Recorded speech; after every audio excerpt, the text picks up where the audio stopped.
পরে এটা অন্য অন্য গাড়ি, আর সেটা ওখানে পড়ে আছে, সে কাটাকাটি হচ্ছে এখন ট্রেন। টিভিটি দেখো কে যাও, এটা অন্য একটা গাড়ি, আবার ওইটা এ করেছে মালগাড়ি দেয়া, আবার সেখানেই দেখ ঢালাই মেশিন দিয়ে কেটে কেটে বার করতে সব।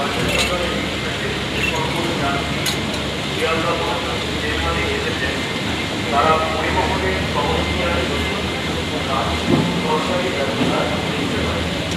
তাদের সহযোগিতার শিয়ালদহ দক্ষিণ শাখার প্রবেশদ্বারে এখানে শ্যামবাজার, হাওড়া, গড়িয়া,